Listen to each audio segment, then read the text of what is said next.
You're born in rural China during the late Qing dynasty, around 1855 CE. Your family is Han Chinese, farmers scraping by on rice paddies and silk work. You're a girl? That already halves your value in everyone's eyes. Boys get education, land inheritance, freedom to move. You? You're property waiting, to be traded for a dowry or alliance. Your mother looks at you at age 5 and decides it's time. Not out of cruelty, she tells herself, but necessity. If your feet aren't bound, no decent family will marry you, she says. You'll end up a field hand or worse, unmarried and shamed. Bound feet mean status. Tiny golden lotuses 3 inches long signal wealth. Your family can afford to keep you idle instead of working. Smaller feet mean better marriage prospects, more money coming in, maybe even a merchant or scholar husband. It's sold as love. If your mother really cared, she'd break your feet. The process starts in winter. Cold numbs the pain a bit. Your feet soak in hot water mixed with herbs to soften the skin. Toenails clipped short, sometimes peeled back to prevent ingrown horrors later. Then, the real work. All toes except the big one bent under the sole, forced flat against it. You scream as bones snap like dry twigs. Your mother wraps tight silk bandages, 10 feet long, 2 inches wide, pulling harder with each layer. The arch strains, bends double, heel forced toward toes until foot folds into a triangle. Pain explodes up your legs. You faint. Wake up bound tighter. For the next 2 to 3 years, this repeats. Every few days, bandages come off for cleaning. Pus, blood, dead skin scraped away. Blisters burst. Infections set in. Sometimes gangrene rots a toe black. It might fall off or need cutting. Circulation dies in spots. You hobble on broken feet to help blood flow, they say. Walking re-breaks things that started healing. You cry every night. Neighbors hear and nod approvingly. Good girl. Enduring for her future. By age 8 or 9, the worst is over. Bones have set deformed. Your feet are maybe 4 inches long. If lucky, arched high like a crescent moon. You can't run, jump, stand long, without agony, squatting to use the toilet. Impossible without help. Walking is a swaying hobble, the famous lotus gait men find erotic. To you, every step feels like knives in bone. But here's the dark truth that makes this whole nightmare make sense. To men in Imperial China, your bound feet weren't some rare modern foot fetish. They were the mainstream sexual and social obsession for 1,000 years. Society drilled it into every male head from childhood. Tiny golden lotuses equaled peak beauty, status, and erotic power. Poems worshipped them. Qing sex manuals listed 48 different ways to play with them in bed. The Lotus Gate? Seductive, hip-swaying magic.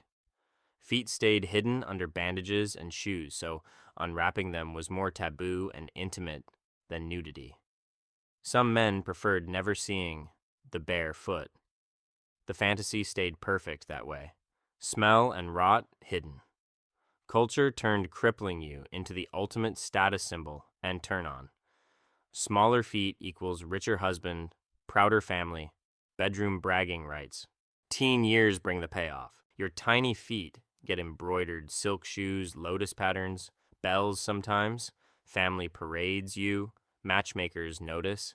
Such small feet, such refinement. You marry into a better household. Husband admires your bound feet in private. He caresses them, calls them beautiful.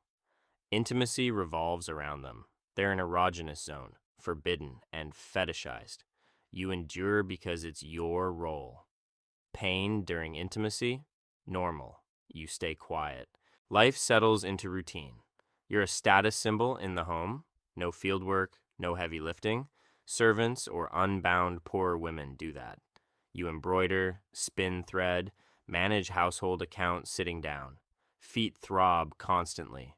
Infections flare up. Ulcers form where bandages rub. You soak them in herbal mixes, pray gangrene stays away. Doctors are rare. Most say it's women's fate. Midlife hits. Your husband takes concubines. Younger, unbound women who can walk normally, work faster, bear children without hobbling. Your bound feet, once prized, now mark you as fragile, expensive to maintain. You can't chase kids around or help in crises. You're sidelined. Jealousy burns, but what can you do? Run? You can't even walk to the gate without pain. The Qing dynasty drags on. Manchu rulers try banning foot binding multiple times, starting 1630s, calling it barbaric. Bans fail. Han women cling to it harder as identity. Your daughters? You bind theirs too. Cycle continues. If I suffered, they must, you think. Tradition over mercy. Then, the world shifts. Late 1800s, Western missionaries arrive, call it torture. Reformers inside China push anti-binding societies. By 1912, Republic bans it. Your feet stay bound, too late to unbind without more pain.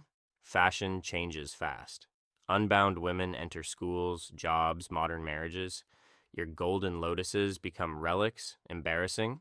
Young girls mock them. Your value crashes. Old age arrives. Husband dies. Sons marry unbound women who pity you, but resent the burden. You hobble around on canes or carried. Falls common. Bones brittle from lifelong disuse. Hip density lower. Balance gone. One fall breaks something. No one fixes it properly. Pain becomes constant companion. You outlive most bound foot peers. Last survivors hide deformities, ashamed in New China. By 1949, People's Republic enforces the ban hard. Inspectors shame bound women publicly. You're obsolete twice over. Old tradition, useless body.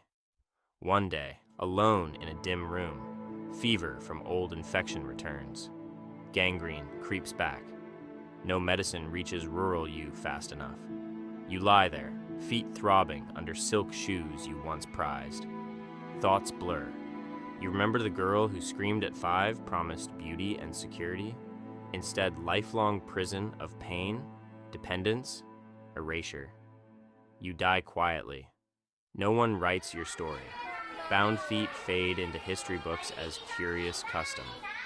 Your suffering? Forgotten footnote. Your only crime was being born a girl in a world that literally broke your feet to fit its ideal of beauty. And the world moved on without apology.